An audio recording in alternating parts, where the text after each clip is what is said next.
So, sorry about that. There's always like this necessary equipment, right? So look, thank you so much for joining me. I'm thrilled to be here. I'm thrilled and very grateful to Ori Inbar and the fabulous team at AWE for such a terrific event. I think we all can say well done so far. This is awesome, and it's really great to be here. So as Stephanie said, my name is Liz Hyman, and I have the pleasure of being the CEO of the XR Association.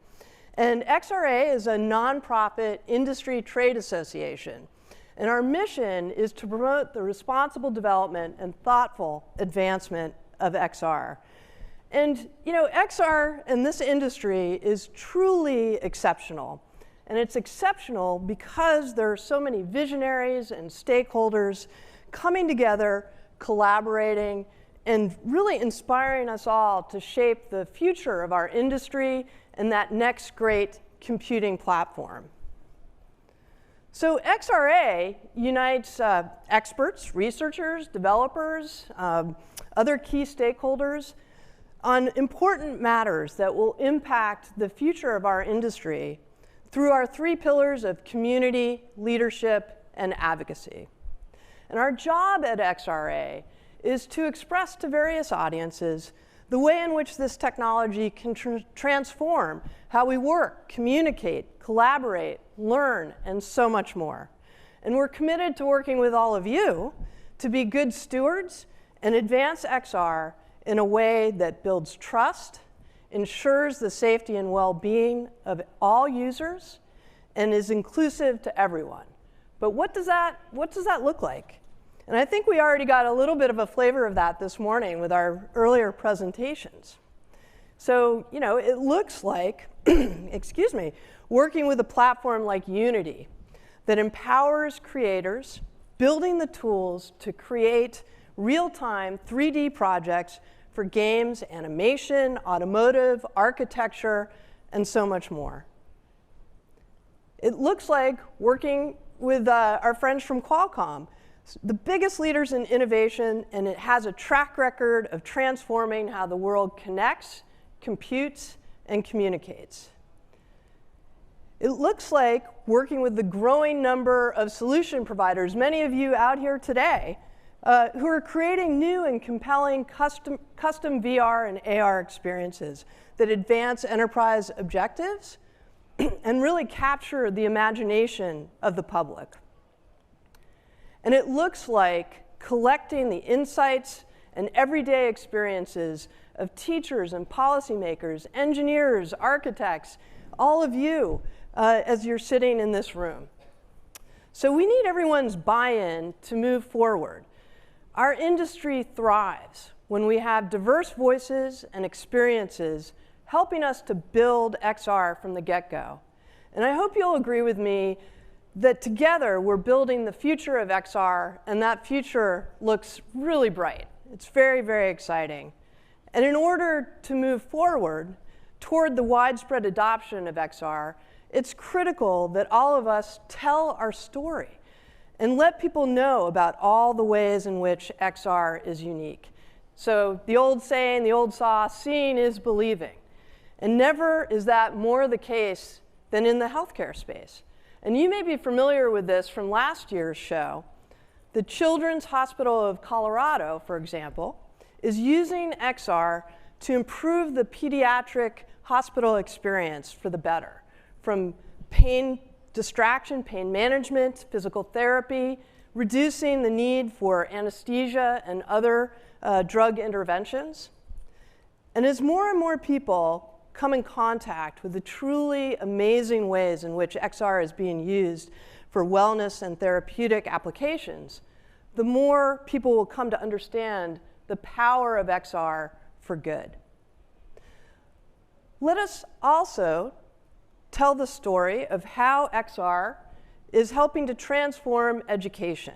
This fall, we'll see more universities and community colleges embracing not just remote learning, but remote immersive learning in numbers that we have not seen before.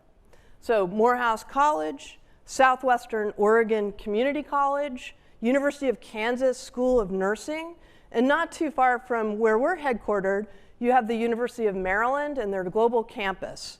And these are just a few of the universities and community colleges that are implementing AR and VR into their curriculum. And some, like the University of Michigan, are creating digital replicas, twins, of their campus. In some instances, students are now going to be able to participate in virtual classes in real time without having to leave their homes. Universities and community colleges are building generations of individuals who will have not just foundational knowledge, but also, in some instances, firsthand experience with expertise and how to use XR technology. And I think that only bodes well for the future of our industry and, frankly, for the future of our economy and our country. And in these institutions, there are other venues like boot camps and corporate training centers, a variety of different places where workforce training and upskilling will help to bring greater equity, allowing us to reach people across different regions, demographics, and ethnic backgrounds to learn and participate in our growing digital economy. So Jobs for the Future and its accelerator, JFF Labs, is a terrific organization that we're honored to work with. And they're working to transform the American workforce and the education system. And we asked Christina Francis, who's the executive director of JFF Labs, about the economic benefits of immersive tech and how it supports the workforce. And I wanted to share what she had to say. Hi, I'm Christina Francis, Executive Director of Jobs for the Future Labs. For nearly 40 years, JFF has committed to building a society in which everyone has the skills, resources, credentials they need to achieve economic advancement. Today, we also acknowledge that our nation is in the midst of a profound societal economic change. We must ensure that workers from all populations receive the skills and resources they need to advance economically. We believe XR technology, which includes augmented reality and immersive technology, demonstrates economic benefits and can be a powerful tool for economic mobility and growth. Our current and future jobs demand ever more sophisticated skill sets, and we know that the faster and more effectively we can equip employees with skills they need to succeed and grow, the better they'll be positioned to make an impact on the job and retain those jobs. The convergence of AR and VR will also allow for employees to move seamlessly between awareness to practice to execution. The technology helps create realistic training scenarios for important procedures like crisis situation handling, emergency response. It reduces training time and costs and provides individuals with more engaging practical learning experience. As a result, we'll see new businesses launch. We'll see existing businesses operate better, improve customer process and experience, and bring new markets and products to market. Let's continue to explore the benefits of XR and prepare our society and workforce for the future. So we're really grateful to people like Christina and to be able to partner with them. But as leaders in the enterprise space, you're well aware of all the benefits of XR. And we're seeing many, many more companies adopt the technology. Companies like Walmart, Delta Airlines, Kellogg's. There's a temporary utility company called Agreco that is using XR. All these companies utilizing immersive learning to support and grow their workforce. And at our first annual Limitless Future conference, we learned that human resource leaders see the benefits of XR for training and upskilling. And we'll be hosting that event again in November 1st, down in Atlanta, Georgia, and taking a deeper dive into XR's role in workforce training and people management. I hope we'll get to see some of you down there as well. And while it's vital that we continue to build and communicate about the compelling use cases for XR, we also know that as an industry, we have an obligation to develop best practices so that developers, platforms, and others have guidance available to them on how to build safe, respectful, and inclusive immersive experiences. The XR Association has developed 3 chapters of a developer's guide. And the first chapter provides design principles and recommendations to ensure a positive user experience, focusing on physical and psychological comfort.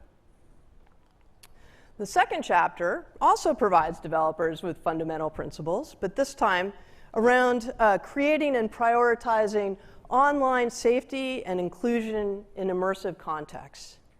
And chapter 3 focuses on accessibility and inclusive design because we can't afford to leave anyone behind. Everyone needs an opportunity to experience and utilize this important technology. And we'll be releasing more chapters in the months and years to come. But best practices and the research that goes into them are important because they recognize that there's an evolution that happens with technology, and we can be proactive in coming together to build baseline standards even while our technology progresses. And don't take it from me.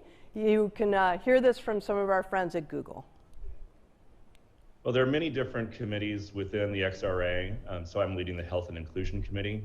But our committee, like many others, we're really helping to establish this common base of knowledge that allows all of our member companies to succeed. One example is looking at joint research.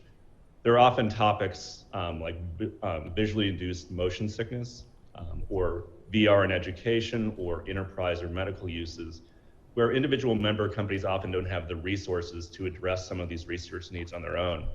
And so that'll, in the XRA, we can band together and use our joint resources, but also inform any potential resource with all of our different perspectives. And so together we can really do things that we couldn't achieve as individual member companies. And every new member that comes into the XRA provides some new experience and perspective that allows us to grow and move forward. The AR and VR industries are still in their infancy, and there are a lot of different applications that our different member companies are considering. So really, all of our members benefit from the shared experiences of the association, and that can be looked at through the lens of accessibility, privacy, especially for our younger users, and then safety, that is the physical safety of our users, but also the psychological safety of people that are operating in an AR or VR space. So obviously, we're not alone in the move towards industry best practices, as well as a need for technical standards. And that's why standard-setting bodies like the World Wide Web Consortium, Underwriter Laboratories, the IEEE, Kronos Group, and the OpenXR, among others, are so important because we're pulling our ecosystem together and moving us forward towards technical standards. And as we seek to advance the capabilities of AR, VR, and MR, questions around privacy, data security, and interoperability will require all of us to collaborate and prioritize best practices and technical standards. And our industry is off to a very good start. I think we should be proud of the work that's already taken place and our commitment to responsible development. But clearly, we have a lot more work to do. And that's not always the case, but particularly the case in Washington, D.C. So as you may have heard, public policy doesn't always move at the same pace as technology. And we have an obligation to keep policymakers, our elected officials, our regulatory bodies updated. So when regulation happens, it's to benefit everyone. The interest in XR is there. We have some further educating to do, but most elected officials, when you ask them about XR, they're excited about it. They may not know much about it, or if they do, they've experienced it through gaming, which is fantastic. But if we don't engage now and share the full spectrum of XR, we'll miss opportunities to win critical support for the technology.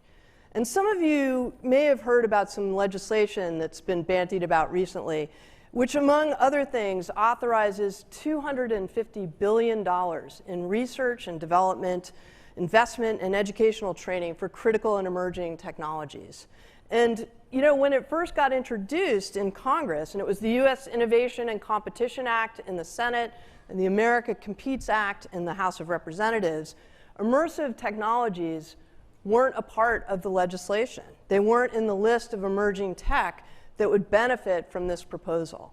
And so we at the XRA reached out to elected officials to convey that immersive technology must stand shoulder to shoulder with technologies like AI and robotics and advanced communications, the whole suite of emerging tech. And to amplify this message, XRA, along with several very distinguished universities, sent a letter of support asking for the inclusion of an amendment that would add immersive technology to both the House and Senate version of the bill. And I'm proud to say that those amendments were successful.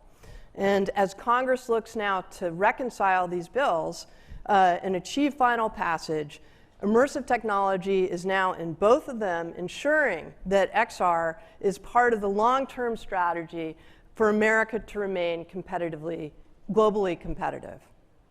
And yet, even as we seek ways to educate policymakers as they consider legislation that supports the growth of the industry, we also know that policymakers have a vital role in protecting the consumer and advancing core principles of our democracy.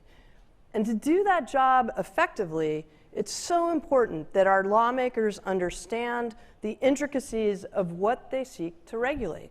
And that's where all of you come in. We need to share our stories with the elected officials, the stories I talked about just a few moments ago about how XR is transforming various sectors of our economy for the better. We need to share with them the work that we're all doing on development of best practices and technical standards. And before we can figure out where the gaps are and how certain regulations need to be updated to reflect the current state of innovation, we need to make sure our elected officials understand how the technology works and what it means for challenging issues like privacy and competition and many, many other topics that we're all working on.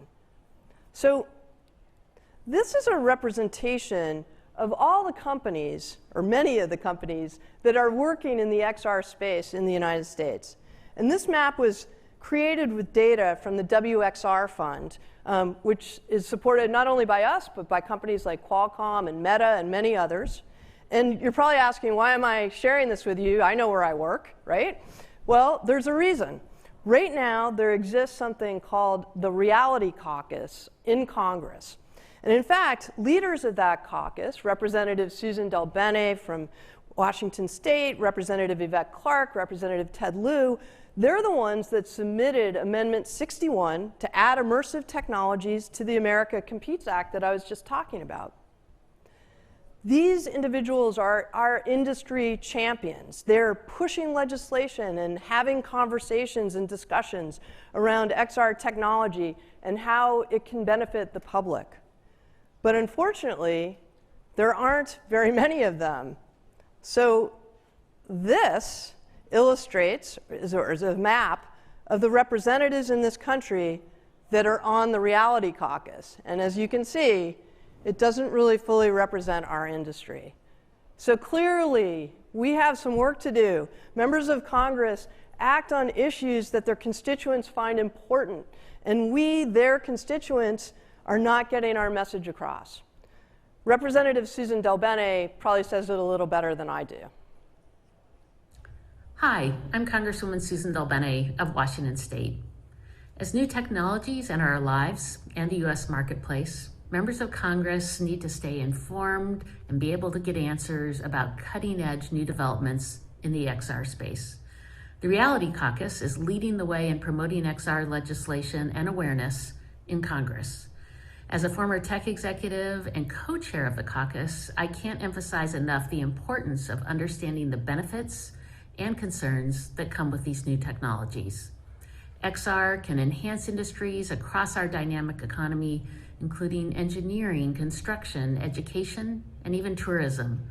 It can be used to address supply chain issues and labor shortages by strengthening job training in sectors like manufacturing. There are countless other applications of these technologies that are yet to be seen. The role of the caucus is to help educate members about the use of this technology. For example, last summer, the caucus held a briefing with doctors and scientists about how they've been using XR technology in the fight against COVID-19. It's critically important for members of Congress to understand emerging technology in order to craft legislation that promotes the benefits and limits potential harm. I urge you to ask your member of Congress to join the Reality Caucus. Thank you. All right, well, we're very grateful for her leadership, but let's actually act on her words. We can start that work right now, right here. I'm going to ask all of you to take your smartphones out and scan the QR code on the screen, and it'll take you to a landing page so that we can collectively ask our representatives to join the Reality Caucus. This is an immediate pathway to getting more legislative engagement and understanding about XR. And if you need another QR code, we'll have it at our booth tomorrow, but it should work right from there. So look, the last thing that I want to leave you with today is that we've only gotten this far because of collaboration. No one company or organization will be able to do all the work that lies ahead to ensure that our industry grows, thrives, and innovates. At XRA, we're really proud of our ability to convene and provide to XR companies of all sizes a platform to collaborate on responsible development of XR. And we're deeply committed to outreach, partnering with folks like the XR Access Initiative, who's holding their symposium next week. I urge you to go and attend. We're working with XRSI, with IVRA. I had a pleasure of going to their conference down in Nashville on medical applications for XR, the IEEE. We want to amplify organizations like Women in XR and Black in XR, and convening discussions with key audiences like we did just 2 weeks ago with the Joan Gans Cooney Center, which is the research arm of Sesame Street. And we're partnering with them to look at the impact of XR on young people in an educational context. We've also partnered with the Bipartisan Policy Center, which is a nonpartisan think tank, to begin the process of how we educate lawmakers about XR. And we at XRA are going to be carrying on that work. We recently launched the Future of XR Advisory Council, where we brought together civil society, think tanks, industry, and academia. And we're going to continue to really get at the problems and the opportunities that our technology presents. So all of us must unite to chart a path to responsible development. I want to thank all of you for joining me this morning. I know I really need to start to learn how to do a little air guitar, but I hope this was of interest. And if you want to carry on the conversation, I'll be at our XRA booth tomorrow from 11 to 12. Otherwise, I'm wishing everybody a great AWE. Thank you for your time today.